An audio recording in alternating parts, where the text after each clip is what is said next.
Oi, a gente vai falar aqui, gente, nessa aula a gente vai falar sobre a independência no Haiti e na América Espanhola, tá? A independência no Haiti, ela foi proclamada lá em 1º de janeiro de 1804. O Haiti ele foi a primeira nação independente do Caribe, a primeira república negra do mundo e o primeiro país do hemisfério ocidental a abolir a escravidão, tá? Os franceses, eles ocupavam a porção oeste da ilha Hispaniola, enquanto os espanhóis a parte leste, tá? Os dois, eles homenageavam o mesmo santo, mas cada um com seu idioma, tá? São Domingos, né, pelos franceses e Santo Domingo para os espanhóis. Até 1789, Saint-Domingue, né, acho que é assim que se pronuncia, era a mais rica das colônias francesas. Eles produziam 40% do açúcar do mundo, tá? O monopólio era administrado por 40 mil colonos franceses a serviço da metrópole. Os escravos, né, eles representavam 500 mil de pessoas e eles, assim, eram brutalmente assassinados, maltratados, né? Eles enfrentavam muitos problemas como a escassez de alimento, eles tinham uma elevada taxa de mortalidade, eles estavam expostos a muitas doenças infecto-contagiosas. Havia ainda quase 30 mil pessoas de origem africana, tá? Que trabalhavam como empregados domésticos nas casas dos colonizadores, tá? Eles estavam um degrau acima dos trabalhadores rurais, porque eles eram alfabetizados e eles também serviam o exército, então tinha essa diferença aí.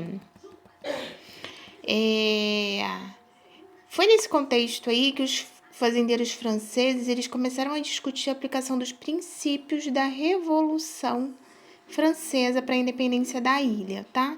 Em 1791, eles apoiaram a Declaração Universal dos Direitos do Homem e do Cidadão no novo governo francês e decidiu dar a cidadania francesa para todo homem que fosse livre e proprietário, sem considerar a cor da pele, se fosse branco ou negro, tá? Essa atitude, gente, causou muita revolta nos escravos, porque eles esperavam ganhar liberdade com a Revolução Francesa. E dessa maneira, eles destruíram as plantações, né? Expulsaram os colonizadores e mataram os que recusavam sair.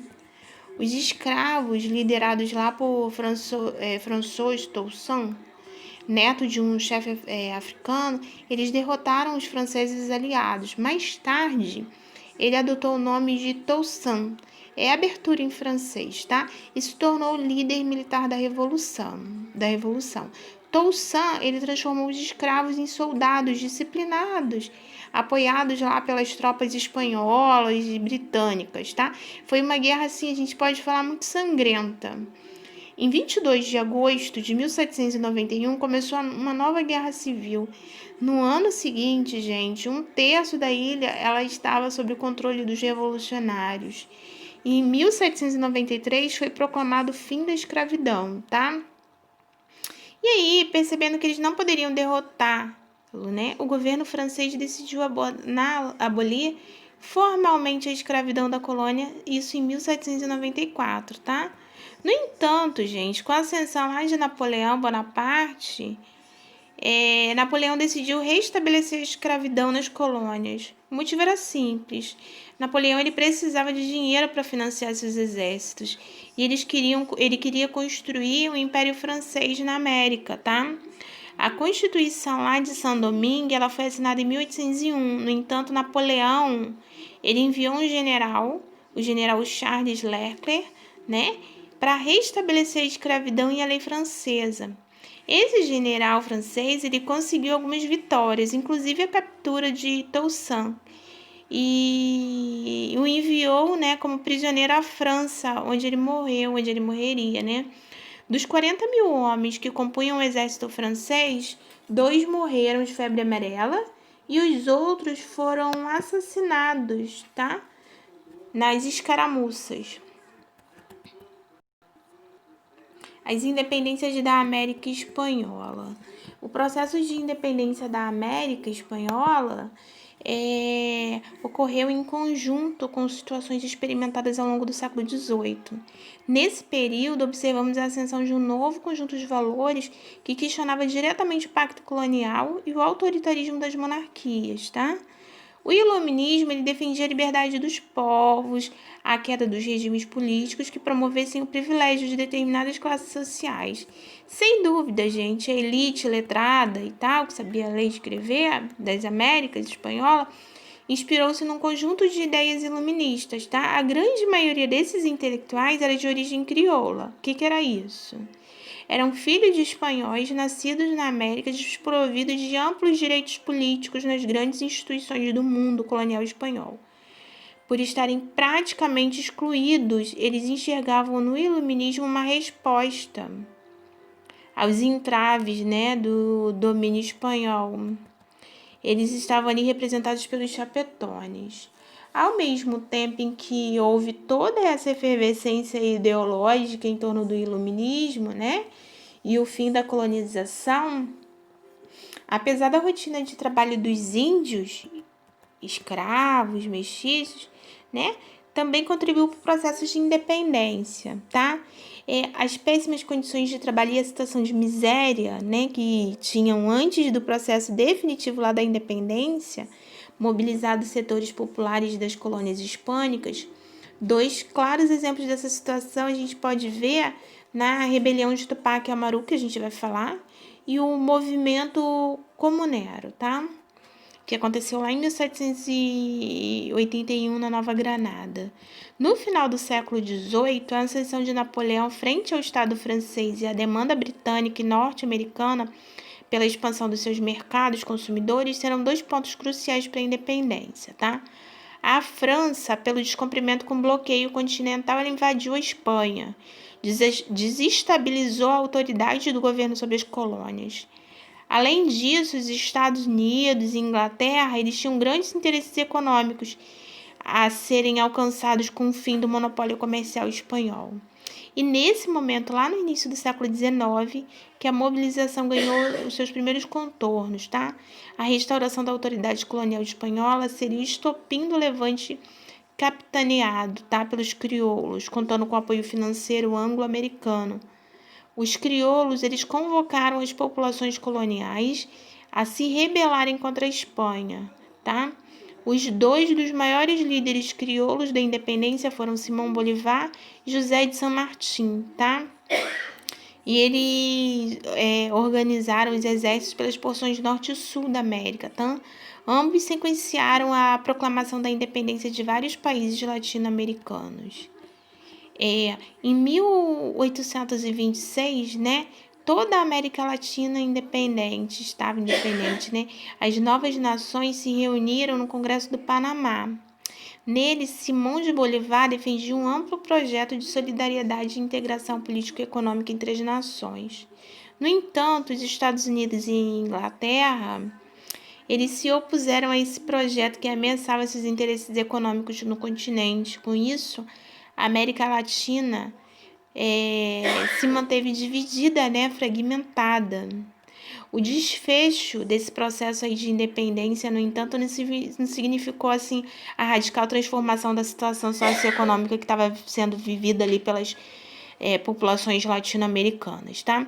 A dependência econômica em relação às potências capitalistas e a manutenção dos privilégios das elites fizeram com que muitos dos problemas da antiga América espanhola permanecessem presentes ao longo da história latino-americana, tá? A gente vai falar aí do movimento de Tupac Amaru, que eu falei para vocês que a gente falaria, tá? A instalação do sistema colonial hispânico, né, na América, ela foi marcada por um processo massivo de eliminação de boa parte da população indígena que aqui morava, né, que aqui vivia. No entanto, conforme o assinalado lá pelo poeta chileno Pablo Neruda, a cruz e a espada e a fome, eles não foram suficientes para encerrar as resistências da população indígena frente ao colonizador espanhol.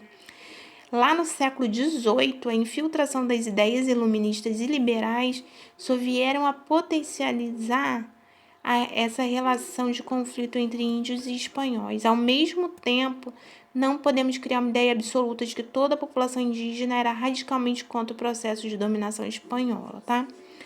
Para ampliar a mão de obra que estava disponível ali naquele momento, muitos colonizadores empreendiam acordos com as lideranças indígenas locais, tá?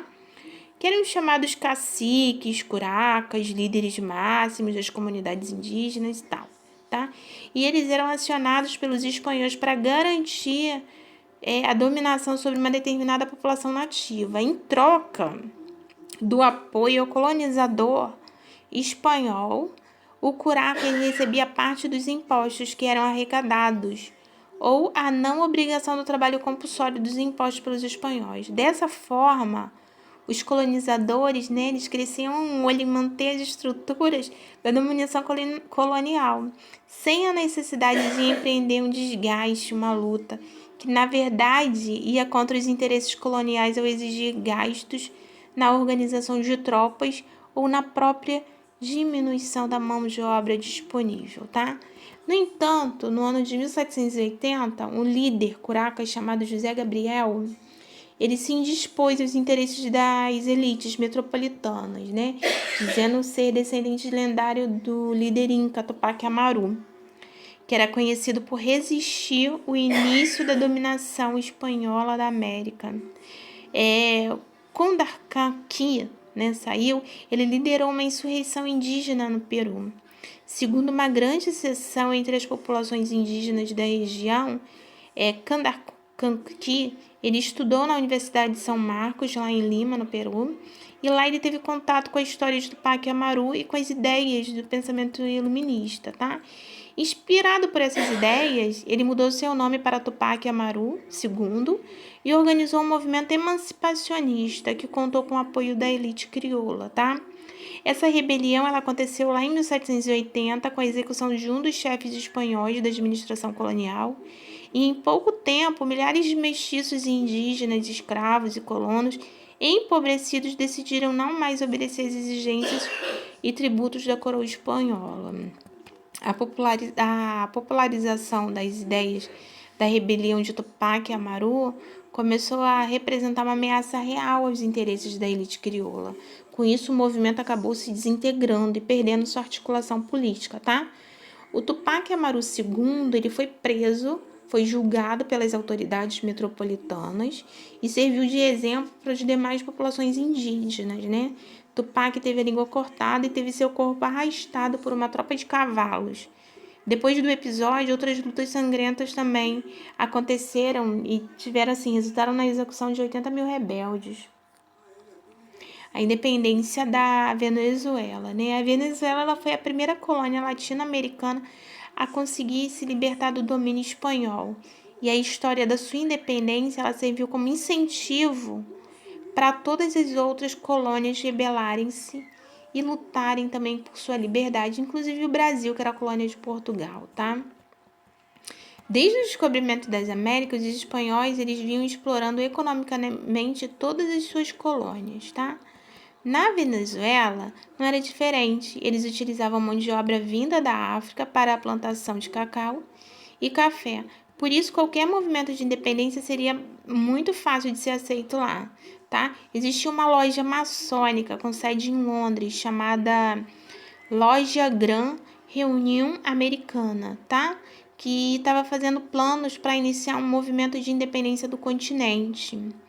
Entre os grandes pensadores liberais da loja, a gente tinha Francisco de Miranda, Simão de Bolivar, José de São Martim, Bernardo, não sei das couves. Eles foram para as colônias americanas tentar conseguir o apoio da população para a revolta, tá? E eles desembarcaram lá na cidade de Coro, na Venezuela, e começaram a espalhar os pensamentos liberais.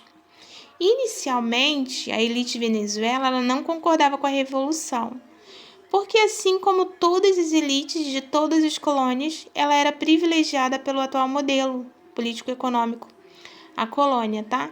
Então a elite começou a perseguir os 3 líderes revolucionários e em apenas 10 dias eles chegaram à Venezuela e eles tiveram que fugir, tá?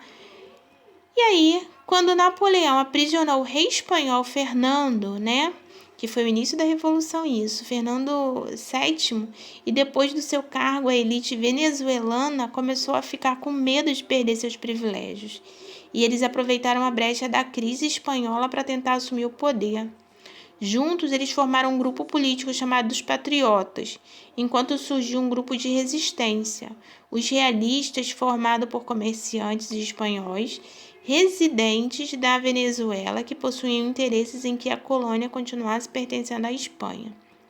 Simão de Bolívar, ele retornou então para a Venezuela e juntou os seus patriotas que haviam expulsado anteriormente e se tornou líder do movimento de revolução. Ele foi mandado um novo governo para a capitania da Venezuela.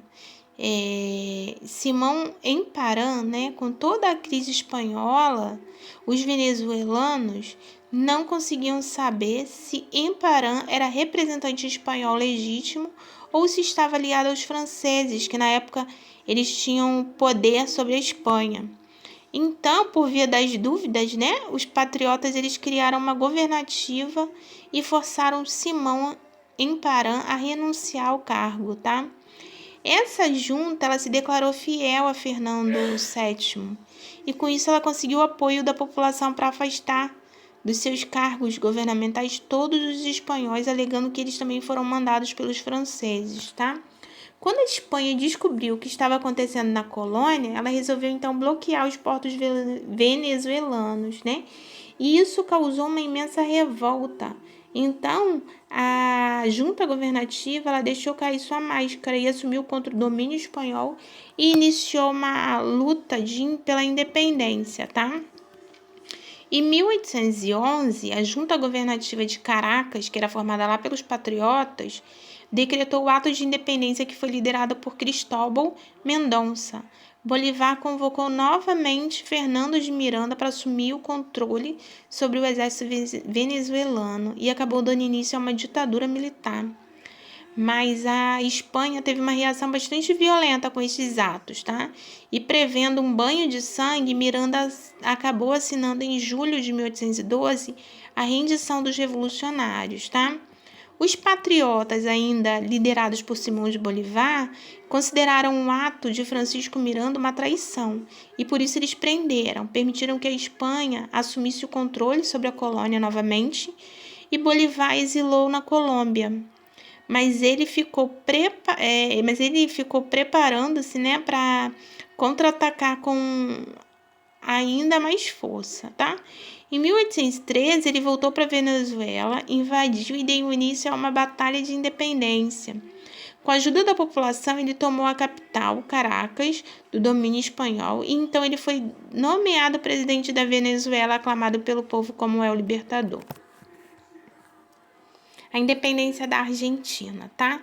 Até 1810, o território da atual Argentina, que era colônia, era governado pela Espanha, que era a metrópole, e fazia parte do vice-reinado do Rio da Prata. Em 25 de maio de 1810, durante a Revolução de Maio, que os argentinos proclamaram sua independência. Porém, o processo não foi pacífico, tá? Ocorreu uma guerra contra a Espanha. Em 9 de julho de 1816, foi dada a proclamação de independência da Argentina. A independência foi declarada pelos congressistas. Somente em 9 de julho de 1859 houve o reconhecimento da sua independência pela Espanha no reinado de Isabel, tá? Essa guerra de independência ela ocorreu após a proclamação de independência da Argentina, em 1810, e os espanhóis reagiram de imediato a fim de não perder o controle sobre uma das regiões das colônias mais importantes. Essa guerra de independência ela durou 15 anos. Ela foi de 1810 a 1825, tá? E ela colocou de um lado a Espanha e de outras províncias unidas do Rio da Prata, que era a Gran Colômbia, Chile, Peru, províncias livres, Essa guerra terminou em 1825, após a rendição da Espanha, e teve como principal consequência a independência do vice-reinado no Rio da Prata. Em fevereiro de 1825, a Grã-Bretanha foi a primeira nação a reconhecer a independência, através da assinatura de um tratado. Em 1826, as Províncias Unidas mudaram o nome para a República Argentina, nome atual que foi oficializado na primeira Constituição promulgada neste mesmo ano, tá? Os principais líderes da independência da Argentina. A primeira junta de Buenos Aires, né, organizada em 1810, houve uma liderança de 3 argentinos que foram fundamentais para a proclamação da independência. Eles foram Cornélio Saavedra, né, que fazia parte do Exército Patriota e foi presidente da junta provisória governativa. Mariano Moreno, que foi secretário da Guerra e Governo da Primeira Junta.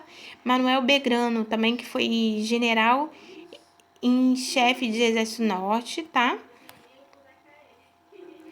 Independência do Paraguai, tá? O território que atualmente corresponde ao Paraguai, ele foi habilitado primeiramente por indígenas guaranis, guaiaracus e paiaguás, tá?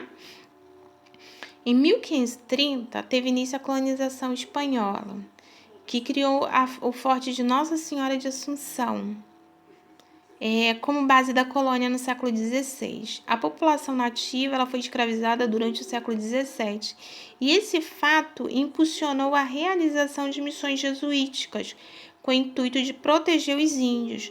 No entanto, essas missões elas foram reprimidas com a violência por parte dos colonizadores portugueses e espanhóis que massacravam as comunidades indígenas, tá? O Paraguai ele teve sua independência no dia 15 de maio de 1811 e iniciou o processo de isolamento das demais nações sul-americanas. Em setembro de 1840, com a morte do ditador José Gaspar Rodrigues, né, França, no poder desde 1814, o país passou a ser governado por Carlos Antônio Lopes, que promoveu um intenso processo de industrialização e investimentos em infraestrutura, tá? Um exemplo foi a construção da primeira ferrovia na América do Sul. Em 1862, Francisco Solano Lopes, filho de Carlos Antônio Lopes, assumiu a presidência do Paraguai. A nação ela conseguiu então um alto grau de desenvolvimento econômico, atingiu o status de potência regional do continente e ele visava expandir seu comércio. O país entrou então em guerra contra o Brasil, Argentina e Uruguai, tá? Na busca da obtenção dos territórios que possuíssem saída para o mar. Esse conflito ele ficou conhecido como Guerra do Paraguai e se estendeu durante os anos de 1865 e 1870. As consequências para os paraguaios foram extremamente negativas, pois o país ele foi derrotado e teve aproximadamente 50% da população morta, tá? Além de ter sofrido a destruição de infraestrutura, perdas territoriais, fatos que prejudicaram e ainda prejudicam o desenvolvimento econômico do país, tá? Outro conflito muito importante que aconteceu foi a Guerra do Choco, que aconteceu de 1932 a 1935, que foi travada contra a Bolívia, pela disputa territorial na região Choco-Boreal, pois foi descoberto petróleo nessa área. Nessa ocasião, o Paraguai saiu vencedor e conquistou cerca de 75% da região disputada, tá?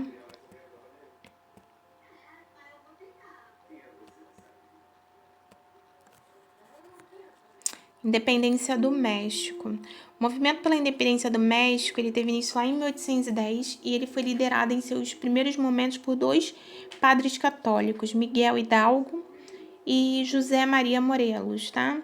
Em 16 de setembro de 1810 foi declarada a independência do México, porém ela não foi aceita pela Espanha, tá? Que buscava reprimir o movimento, originando uma guerra. Em julho de 1811, Hidalgo foi fuzilado pelos espanhóis e a liderança passou às mãos de Morelos. Morelos ele defendia mudanças radicais para o país independente, como, por exemplo, a abolição da escravidão, isenção de impostos para os mais pobres, a ocupação de cargos militares e civis pelos colonos. Essas ideias elas desagradaram os mais ricos, principalmente a elite agrária. Para evitar uma revolução social no pós-independência, a elite mexicana assumiu o movimento emancipacionista, dando a ele um caráter mais conservador e menos popular. A guerra durou entre setembro de 1810 e setembro de 1821, sob o comando do general Austin Iturbide, né? E com um número de combatentes maior, os colonos mexicanos eles venceram a guerra e conquistaram a independência, tá? Em julho de 1822, com o apoio da elite mexicana, Iturbide, né, Ele foi coroado imperador do México. Seu reinado durou até o ano seguinte, quando ocorreu com a proclamação do país, tá? A independência do México foi uma grande perda para a Espanha, principalmente no ponto de vista econômico. No México, as elites comercial e agrária, elas assumiram o comando político do país, governando de acordo com seus interesses. Embora a escravidão tenha sido abolida em 1829, favorecendo principalmente os indígenas e mestiços, pouca coisa mudou para as camadas mais pobres da sociedade mexicana, né? As carências materiais e a falta de participação política efetiva, elas permaneceram para a grande massa dos pobres e miseráveis mexicanos que formavam a maioria da população, tá? Independência de Cuba. Cuba é um país situado em uma ilha na América Central, próxima ao litoral sul estadunidense. No período colonial, a região ela era controlada pelos espanhóis e constituía um centro popular de açúcar, no qual a mão de obra escravizada era predominantemente, principalmente de origem africana. O movimento de independência de Cuba ele foi tardio, tá? Se comparado aos outros domínios da América Espanhola. Isso ocorreu porque na região cubana as elites tinham maior autonomia comercial, o que evitava grandes insatisfações com a coroa espanhola. Entre 1868 e 1878, ocorreram as primeiras revoltas caracterizadas como movimento de independência. Lideradas pelo dono do engenho, Carlos Manuel Céspedes, né? Essas primeiras revoltas elas foram reprimidas pelo governo espanhol e elas não tiveram um bom resultado, um efetivo resultado político, tá? Nessas revoltas que ocorreram entre 1895 e 1898, sob a liderança do político e escritor José Martí, né? Naquela época, a insatisfação dos crioulos estava ligada principalmente ao alto custo dos impostos, tá? Os embates militares duraram até 1898, quando as forças de Martí foram vitoriosas e conquistaram legalmente a independência. Gente, porém nesse mesmo ano, Cuba ela foi invadida e ocupada pelos Estados Unidos com o intuito de explorar economicamente a região e expandir-se, né? Se expandir em territórios americanos, estabelecendo áreas de influência. Em 1901, uma legislação conhecida como Emenda Platt legitimava o direito estadunidense de interferir na política cubana quando fosse conveniente. Além disso, Cuba também foi obrigada a ceder territórios para os estabelecimentos de bases militares estadunidenses. Em 1902, as forças de ocupação se retiraram oficialmente do país, mas Cuba continuou com o território sujeito à intervenção.